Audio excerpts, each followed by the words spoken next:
রাধে রাধে বন্ধুরা, সুপ্রভাত। তোমরা সবাই কেমন আছো? আমি ভালো আছি। তো welcome back to my channel, Sharmistha's blog চ্যানেলে তোমাদেরকে স্বাগতম। আর তোমাদেরকে অনেক অনেক অনেক ভালোবাসা রইল।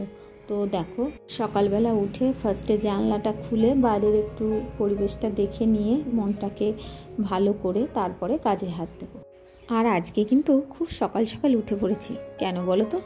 আজকে না মনটা খুব ভালো আছে। আজকে তোমাদের দাদা ভাইয়ের আর আমার একটা স্পেশাল ডে, ওই জন্য সকাল থেকেই মনটা ভালো। তো যাই হোক, ঝটপট করে আনন্দের সঙ্গে সমস্ত কাজকর্মগুলো গুছিয়ে করে নেব, তারপর একটু আয়েশ করে চা খেয়ে নেব, তারপর রান্নাবান্নার দিকে যাব।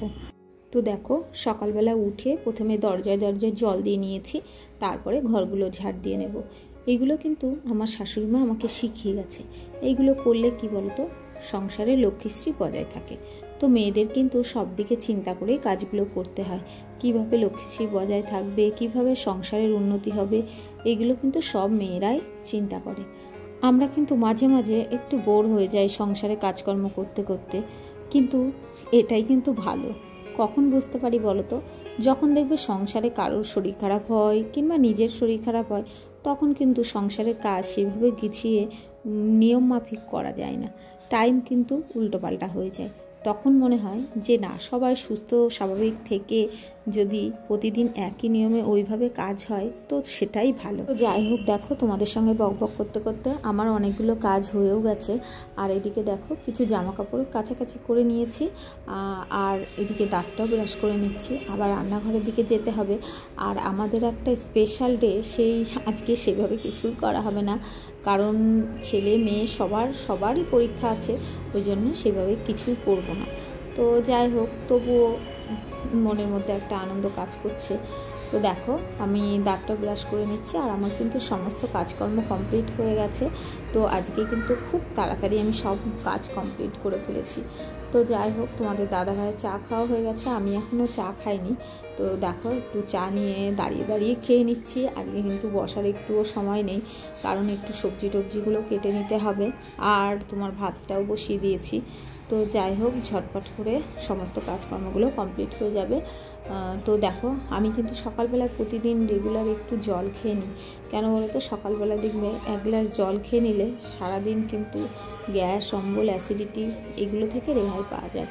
তো যাই হোক, দেখো, হ্যালো বন্ধুরা, দেখো তোমাদের দাদাভাই বাজার থেকে চলে এসছে, আর অনেক রকমের সবজি মাছ নিয়ে এসছে। অনেক রকম বলতে বেশি আনতে নিষেধ করেছিলাম। সবজি এখন অনেক রকমের সবজি পাওয়া যায় তো বাজারে। তো মানে একদিন পর পর বাজারে গেলে দেখবা টাটকা টাটকা সবজি খাওয়া যায়। ফ্রিজে টাটকাই থাকে, তবুও মানে সেই টাটকা তো আর হয় না। আজকে দেখো, ফুলকপি এনেছে, পেঁয়াজ কলি এনেছে, বেগুন একটা, মাছটা ধুয়ে রান্না করবো, আর দেখি একটা সবজি করতে হবে, আর ডাল বসিয়েছি। তো চলো ঝটপট করে রান্নাটা কমপ্লিট করে নিই। আর এদিকে দেখো, আলু অল্প করে আনতে পেরেছিলাম, তো আলু অল্প নিয়ে এসছে। বেশি সবজি আনলেই নষ্ট হয়, বুঝলে? কোনটা ছেড়ে কোনটা খাবো বোঝা যায় না। তো অল্প করে এনেছে, ভালো হয়েছে। তো চলো মাছটা ধুয়ে রান্না করে নিই। তো দেখো, তোমাদের দাদাভাই তো মাছ নিয়ে এসছে, তো মাছটা ধুয়ে নিই পরিষ্কার করে। আর আজকে কিন্তু সুন্দর মাছ এনেছে, জানো তো? এই ধরনের মাছ খেতে আমরা সবাই পছন্দ করি, আমার ছেলে মেয়েও পছন্দ করে, আমিও পছন্দ করি। তো একদম জ্যান্ত কাতলা নিয়ে এসছে, বড়। তো এই মাছে না কাটাও কম থাকে, ছেলে মেয়ের খাওয়াতেও সুবিধা হয়। তো যাই হোক, দেখো মাছগুলোকে ধুয়ে পরিষ্কার করে নিয়ে তারপরে একটু লবণ হলুদ মাখিয়ে নেব। আর ওইদিকে সবজিটাও কেটে নিয়েছি। ওইদিকে শিম, আলু আর একটু কলা দিয়ে দিয়েছি। আমার কিন্তু মাছের ঝোলে কলা দিলে খুব ভালো লাগে খেতে, জানো তো? বাট ছেলে না একদমই খেতে চায় না, জানো তো? ও একটু আলু দিয়ে মাছের ঝোল করলে খেতে খুব পছন্দ করে। তো দেখো, এদিকে শিম আর আলু কেটে নিয়েছি ভাজার জন্য। তো যাই হোক, কড়াইয়ে দিয়ে দিলাম, তেলটা বেশ গরম করে, না হলে কিন্তু লেগে লেগে যাবে। তো জানি না, এই শিম আলু ভাজাটা না ভাজা হয়নি, জানো তো? এটা চচ্চড়ি করে ফেলেছিলাম। কেন বলো তো? এটা লেগে যাচ্ছিল, কেন কি জানি, এতটা তেল গরম করে নিলাম তবুও যেন লেগে যাচ্ছিল। তো দেখো, এদিকেও কড়াই বসিয়ে দিয়েছি, এদিকে কড়াইয়ে মাছ ভেজে নেব। তো মাছটা না খুব কড়া করে ভাজবো না, কেন বলো তো? টাটকা মাছ তো, একটু কম করে ভাজলে ঝোলে দিলে না টেস্ট হবে ভালো খেতে। তো দেখো, এদিকে আমি শিম আলু বললাম না ভাজা হয়নি, এটা চচ্চড়ি। তো ভাবলাম একটু পেঁয়াজ ফোড়ন আর একটু কালো জিরে ফোড়ন দিয়ে দিই, তো টেস্ট লাগবে। তো তো তার জল দিয়ে দিয়েছিলাম, জল দিয়ে একটু কালো জিরে ফোড়ন দিয়ে পেঁয়াজ দিয়ে, তো বেশ ভালোই লেগেছিলো খেতে। চচ্চড়ি বলো ভাজা বলো তেমন করে করতে পারলে কিন্তু খেতে ভালোই লাগে। আর এদিকে দেখো মাছের ঝোলটা বসিয়ে দিয়েছি, তো মাছের ঝোলটা ফুটছে, আর মাছের ঝোলের রঙটা কিন্তু খুব সুন্দর হয়েছে। আমি একটু মাছের ঝোলে না টমেটো দিলে আমার খেতে ভালো লাগে, বাট ওই সমস্যা, আমার ছেলে পেঁয়াজ দিলে ভালো লাগে না, ও টমেটো দিলে ভালো লাগে না। ছেলেপেলে না বড় হয়ে গেলে তখন তাদের পছন্দ মতো খাবার করতে গেলেই না একটু ঝামেলা হয়। তো যাই হোক, তোমাদের দাদা ভাইয়ের কোনো ব্যাপার নেই, ওকে যা দেবো তাই খেয়ে নেবে। তো তারপরে দেখো এখানে মুসুরির ডাল আছে, আর এখানে শিম আলু ভাজা করতে গিয়ে না শিম আলুর ভাজা করতে গিয়ে হয়ে গেছে চচ্চড়ি।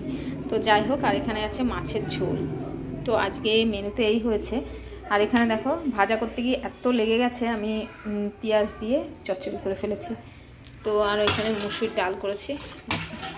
তো যাই হোক, এই 3টে পদই আজকে হয়েছে। আর তোমাদের দাদাভাইয়ের দেখো ভাত বেড়ে নিয়েছি, তোমাদের দাদাভাই স্কুলে যাবে। তো দেখো ভাত বেড়ে নিয়েছি, এখন খেয়ে চলে যাবে। আর দুপুরের জন্য একটু টিফিনে গুছিয়ে দিতে হবে। চলো ভাতটা দিয়ে দিই। দুপুরবেলায় খাওয়া দাওয়ার পরে একটু রেস্ট নিয়ে তারপরে দেখো বিকালবেলায় চলে এসেছি।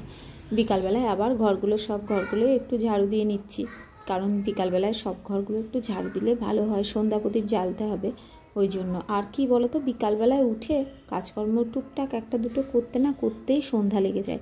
এখন শীতকালের বেলা আসছে, তো এত ছোটো বেলা, তোমার বেলার সঙ্গে কিন্তু দৌড়ে পারবে না। তো তারপর জামা কাপড়গুলো ভাঁজ করে নিতে হবে। গুড ইভিনিং বন্ধুরা। তো দেখো তোমাদের দাদাভাই আমাকে গোলাপ দিচ্ছে।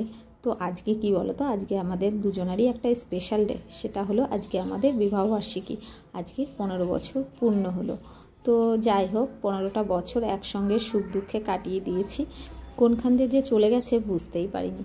তো তোমাদের দাদাভাই আজকে, আমার কিন্তু অতটা খেয়াল ছিল না, তো আমি মেয়েকে পড়তে বসিয়েছিলাম, তোমাদের দাদাভাই এসে আমাকে এই সারপ্রাইজটা দিয়েছে, আমার খুব ভালো লেগেছে। আর হাজব্যান্ডরা যদি এই কিছু কিছু মুহূর্তগুলো এইভাবে সেলিব্রেশন করে, তো স্ত্রীদের কাছে কিন্তু এটা বড় একটা পাওনা। তো উপহার কিন্তু উপহারই হয়, সেটা যেমনই হোক না কেন। তো আমার কিন্তু খুব ভালো লেগেছে তোমাদের দাদাভাই যে উপহার দিয়েছে। আর সোনার জিনিস হলেই কিন্তু সেটা যে ভালো হবে সেটা কিন্তু কথা নেই। তো দেখো, আমি তোমাদের দাদাভাইকে প্রণাম করে নিলাম। হ্যালো বন্ধুরা, দেখো আজকে আমাদের বিবাহবার্ষিকী 15 বছর পূর্ণ হলো। তো তোমাদের দাদাভাই দেখো আমাকে গিফট করেছে, কত কিছু গিফট করেছে, দেখেছো? ঠিক আছে। তো দেখো অনেক কিছু এনে দিয়েছে, এই দেখো একটা নাইটিও এনে দিয়েছে, আর কত ফুল এনে দিয়েছে দেখো। আর আমার ফুল তো খুবই প্রিয়। তো যাই হোক, আজকে দেখো মিষ্টি এনেছে। 15 বছর পূর্ণ হলো আজকে, কালকে থেকে 16 বছরে পা দেবে। তো এতগুলো বছর কাটিয়ে দিলাম একসঙ্গে, কখন যে দিন পার হয়ে গেল বুঝতেই পারলাম না। তো যাই হোক, তো আজকে খুব ভালো লাগছে। বিশেষ কিছু করিনি, বিশেষ কিছু করিনি, ছেলে মেয়ের সব পরীক্ষা চলছে তো ওই জন্য, আর কিছু করলে ওদের পড়াশোনার ক্ষতি হবে, ওই জন্য এবার আর কিছু করা হয়নি। তো যাই হোক, খুব ভালো লাগছে, এতে আমি অনেক খুশি, অনেক খুশি। তো চলো।